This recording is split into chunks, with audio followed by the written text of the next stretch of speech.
Olá, alunos! Continuando a nossa aula, nesta aula nós vamos falar sobre sinapse do sistema nervoso. Vocês já pararam para pensar como ocorre a transmissão das informações do sistema nervoso periférico para o sistema nervoso central? É claro que vocês vão lembrar da aula passada. Essas informações elas ocorrem através de impulso nervoso. Muita gente chama de potencial de ação, mas seria o impulso nervoso. Todo impulso nervoso vai chegar no meu sistema nervoso central do mesmo jeito que ele foi gerado no sistema nervoso periférico. Então, a gente tem modificações nesse impulso. Uma das modificações que ocorre é um bloqueio dessa transmissão. Eu gosto sempre de lembrar e de falar quando a gente está vestindo a roupa. Quando você está vestindo a roupa, você está sentindo, está tendo a sensação de vestindo a roupa. A partir do momento que você está com a roupa há muito tempo, você não sente mais que você está com ela, porque o teu sistema nervoso periférico ele começou a bloquear essa informação para o sistema nervoso central, porque é uma informação desnecessária. Então, ocorre aí bloqueio do impulso nervoso. Então, ocorre bloqueio da transmissão entre um neurônio e outro neurônio. Outra coisa que pode acontecer é quando o impulso nervoso único, ele vem e ele é repetido em vários impulsos. Por exemplo, quando você está sentindo dor, você sente a dor no local e você vai lembrar dessa dor por muito tempo. Ou seja, por exemplo, o teu sistema nervoso periférico fica mandando vários impulsos consecutivos para o teu sistema nervoso central para você ver que está doendo aquela região e ver o porquê que está ocorrendo aquela dor. Outra coisa que pode acontecer é quando vários neurônios mandam o mesmo sinal, estão mandando o mesmo sinal para o sistema nervoso central. Então, ele pega todos esses sinais e engloba em um sinal só, enviando assim um sinal daquela região, um sinal único, tá? Todos esses sinais, essas funções são chamadas de funções sinápticas do neurônio. Existem dois tipos de sinapse, a química e a sinapse elétrica. A mais comum, a mais frequente no nosso organismo é a sinapse química. A sinapse química, ela vai envolver substâncias químicas, onde o primeiro neurônio vai secretar lá no seu terminal, lembra no terminal do axônio, essa substância. A substância química é conhecida como neurotransmissor. Os neurotransmissores, eles vão atuar em proteína receptora, presente aí na membrana do neurônio subsequente. E vai promover, então, a excitação, inibição ou pode aí modificar a sensibilidade do próximo neurônio. Nessa imagem, nós temos a sinapse química. Mais para frente eu vou explicar detalhadamente como ela acontece. Agora eu só quero mostrar a diferença da química para a elétrica para vocês por enquanto. Então, a sinapse química, como eu falei para vocês, ela envolve aí neurotransmissores. Existem aproximadamente 50 neurotransmissores descritos na literatura. Claro que nós temos aí alguns mais importantes, né? Como, por exemplo, acetilcolina, norepinefrina, epinefrina, histamina, ácido GABA-aminobutírico, que vocês vão conhecer como GABA, glicerina, serotonina, glutamato. Esses são alguns dos nossos neurotransmissores. Na sinapse elétrica, o citoplasma do neurônio anterior à sinapse e posterior à sinapse, eles são interligados. E os meus íons, eles conseguem se movimentar livremente de uma célula para outra. Não são muito comuns, mas aonde ela existe é essencial, que são aí nas fibras musculares lisas, principalmente quando a gente fala no músculo visceral e no músculo cardíaco. É claro que vocês vão lembrar, quando vocês viram um músculo, que quando um músculo cardíaco se contrai, todos os outros músculos do coração se contraem juntos. E isso ocorre graças à sinapse elétrica. Nessa imagem, nós temos o exemplo da sinapse elétrica. A gente não vai falar muito sobre ela, porque o nosso maior foco agora vai ser a sinapse química, tá? Mas aqui a gente chega ao potencial de ação. A partir do momento que ele chega, os canais da junção comunicante são abertos e os íons eles conseguem passar livremente para o próximo neurônio. Então, agora a gente vai falar detalhadamente como que ocorre, como que é a anatomia fisiológica da sinapse química. Olhando aqui a figura da sinapse química novamente, vamos observar que nós temos os terminais pré-sinápticos que ficam antes da fenda sináptica e o terminal pós-sináptico. No terminal pré-sináptico, a gente consegue ver as vesículas sinápticas, onde tem os neurotransmissores. Esses neurotransmissores eles vão ser liberados na fenda sináptica e se ligar aqui aos meus receptores. Dependendo do tipo de receptor, eu vou ter uma excitação do próximo neurônio ou uma inibição do próximo neurônio. Então, vai depender do receptor.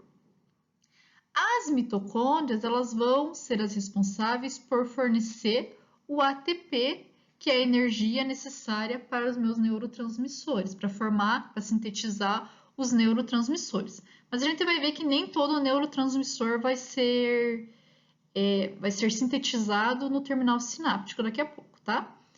A fenda sináptica vai ser onde os meus neurotransmissores eles vão ser liberados, né? E vão se ligar aos receptores. A partir do momento que ele liga ao receptor, ele vai modificar aí a permeabilidade desses íons no neurônio pós-sináptico. Essa modificação da permeabilidade vai fazer com que os íons entrem na célula pós-sináptica e vão gerar aí a resposta celular. Como que ocorre a liberação desses neurotransmissores para a fenda sináptica? Então, vamos lembrar da aula passada do impulso nervoso. Vocês lembram lá que o neurônio, antes de ser sensibilizado, ele é polarizado, então ele tem bastante carga positiva. E aqui nos nossos terminais nervosos, a gente tem vários canais de cálcio.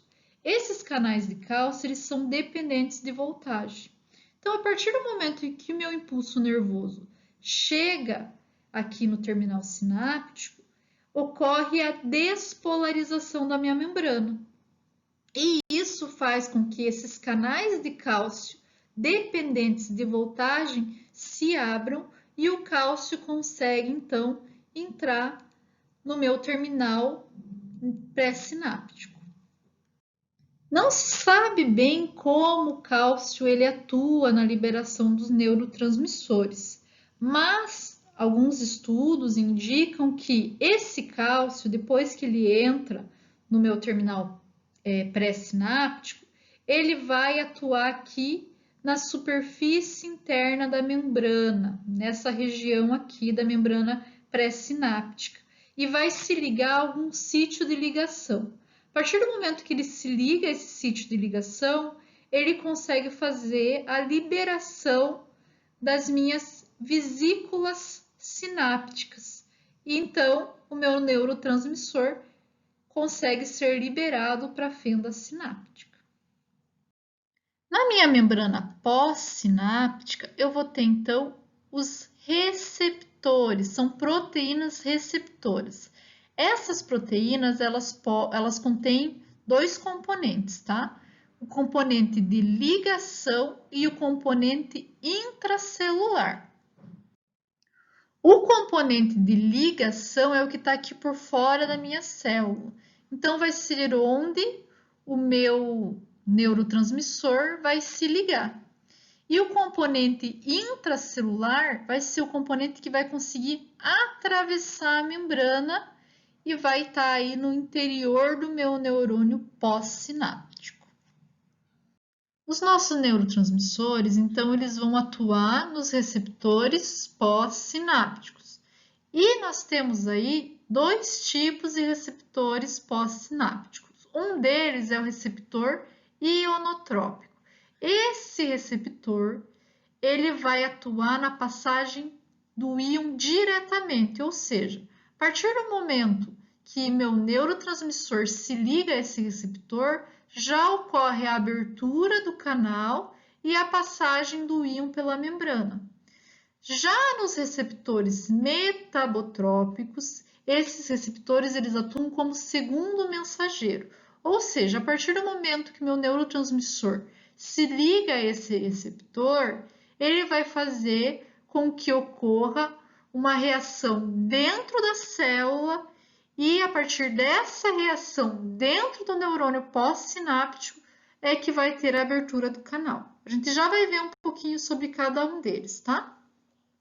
Como eu falei, os receptores ionotrópicos eles vão atuar diretamente sobre o canal iônico. Então, antes da ligação do receptor com o neurotransmissor, esse canal vai estar fechado. A partir do momento que ocorre a ligação do neurotransmissor com o meu receptor, ocorre a abertura do canal e então meu íon consegue passar por esse canal. Esses receptores eles podem ter tanto caráter catiônico quanto caráter aniônico. Nos receptores catiônicos, dentro do canal, eu vou ter o revestimento aí de cargas negativas. Então, só vai conseguir entrar dentro do meu canal carga positiva, ou seja, íons positivos, que ele não vai repelir, né? Se a gente tivesse íons de carga negativa, ele seria repelido aqui pela carga negativa do canal. A partir do momento, então, que esse íon entra no canal, ele é positivo, ele vai fazer uma transmissão excitatória, ou seja, ele vai excitar o meu próximo neurônio.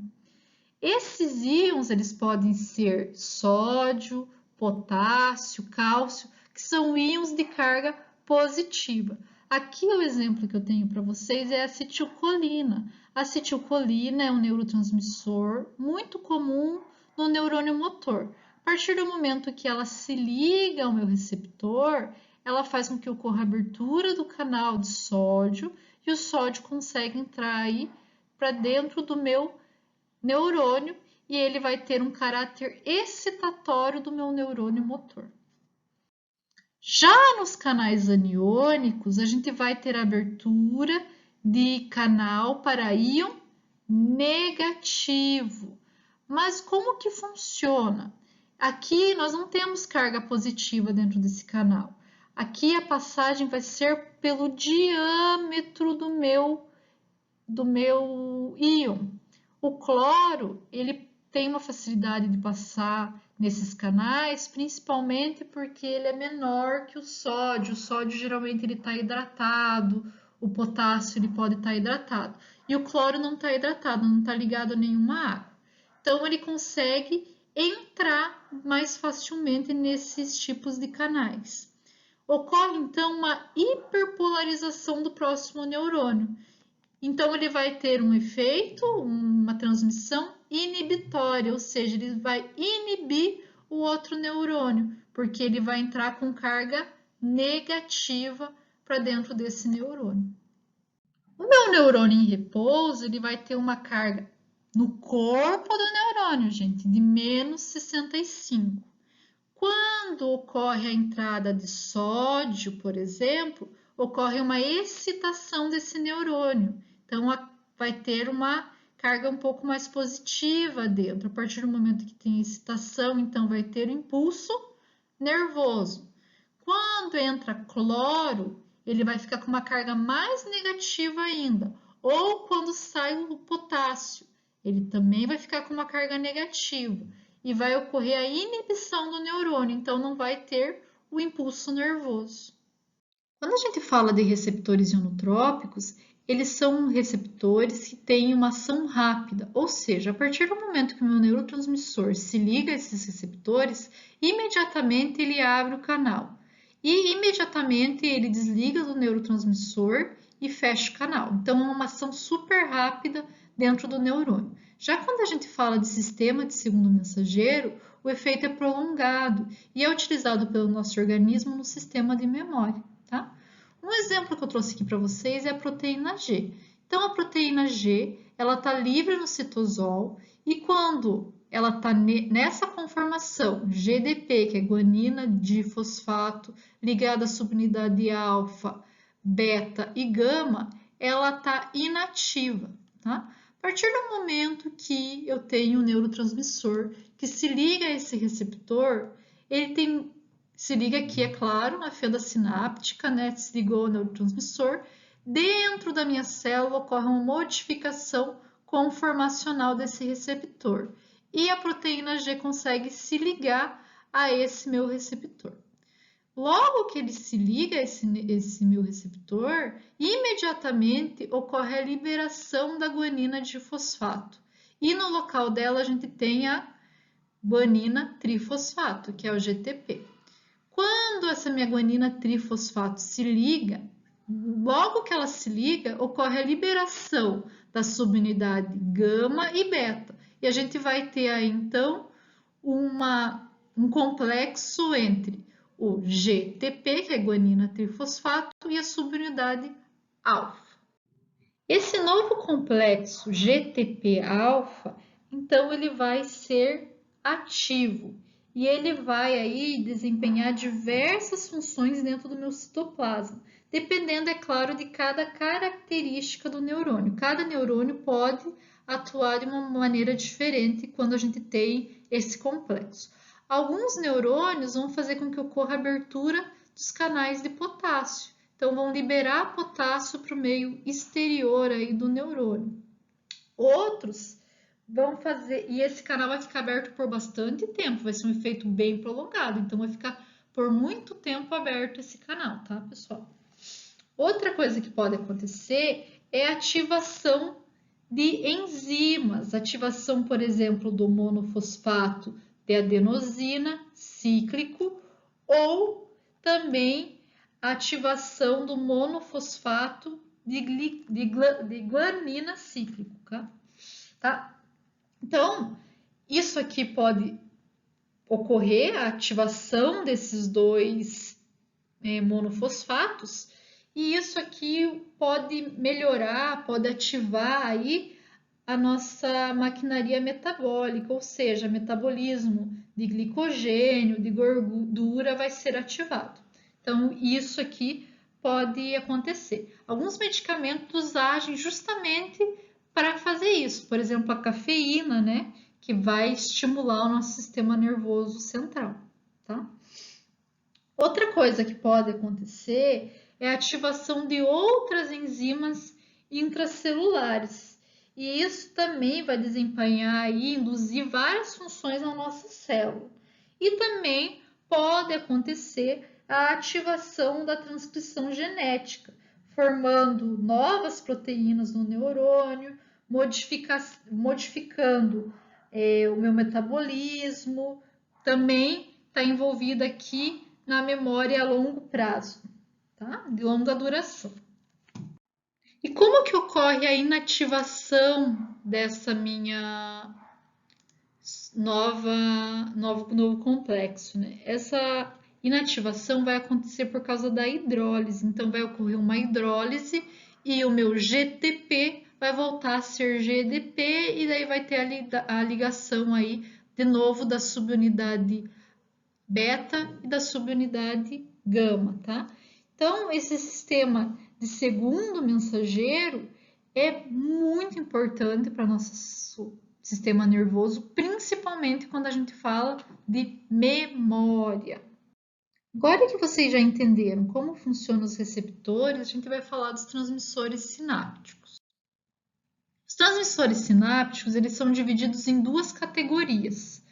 Os neurotransmissores de moléculas pequenas, que vão ser os que têm ação rápida, tá? Então, são respostas agudas, geralmente envolvidos lá com os canais ionotrópicos, e vão ser aí neurônios envolvidos em sinais sensoriais, sinais motores, tá? Já os neurotransmissores neuropeptídicos, eles vão ter um tamanho maior comparado com os neurotransmissores de ação rápida e vão ter um efeito mais prolongado, então vão ter ações prolongadas aí no meu neurônio. Os neurotransmissores de ação rápida, que são compostos por moléculas pequenas, eles são sintetizados diretamente no citosol do meu terminal pré-sináptico, tá? Geralmente, esses neurotransmissores vão estar mais ligados lá aos receptores ionotrópicos, por isso eles vão ter uma ação rápida, como eu falei para vocês anteriormente. Existem diferentes classes, tá? Nós temos, por exemplo, a acetilcolina, que vocês já devem ter ouvido falar, ela está ligada ao neurônio motor. Nós temos a serotonina, que é muito conhecido, e ela está diretamente ligada ao humor e também ao sono. Então, quando a gente tem a liberação da serotonina no sistema nervoso, ela vai estimular o sono. E também, né, além de outros aqui, eu queria citar bastante para vocês o óxido nítrico, porque o óxido nítrico ele não é armazenado em vesículas e é sintetizado instantaneamente, ou seja, a partir do momento que eu tenho um estímulo desse neurônio, ele sintetiza o óxido nítrico e ele se difunde, né? Como ele não é armazenado em vesícula, ele é sintetizado e já vai sendo retirado do meu neurônio pré-sináptico e liberado aí na minha fenda sináptica. A partir do momento que ele é liberado nessa fenda sináptica, ele já vai se difundindo para o outro neurônio pós-sináptico e ele vai modificar aí as funções metabólicas desse neurônio, vai excitar esse neurônio por alguns segundos, minutos ou até por mais tempo. Então, a gente tem diversos tipos de neurotransmissores, cada região do meu sistema nervoso vai ter um tipo de neurotransmissor diferente. Isso que eu gostaria que vocês lembrassem, tá? E dependendo do neurotransmissor, vai depender se ele vai estimular ou inibir o meu neurônio posterior, né? O neurônio que fica pós-sináptico. Já os neurotransmissores neuropeptídicos, na sua maioria, eles vão ser... Então, como eu falei para vocês, esses neurotransmissores, eles vão ter aí uma ação lenta, esses neurotransmissores peptídicos. Por exemplo, os hormônios que estão lá no hipotálamo, alguns peptídeos que estão na hipófise, eles vão ter aí ação prolongada, tá bom? Nós temos também neurotransmissores que vão atuar no intestino, que vão atuar no cérebro. Temos também outros tecidos, como a angiotensina, que vai regular a pressão arterial. Então, eu coloquei todos aqui. É claro que a gente não vai decorar todos, é difícil, mas para saber mais ou menos aí como eles são subdivididos e a importância deles, que cada local do meu sistema nervoso vai ter um neurotransmissor diferente. Agradeço a atenção de vocês e vou ficar esperando as dúvidas, tá? Muito obrigada, tenha uma boa semana.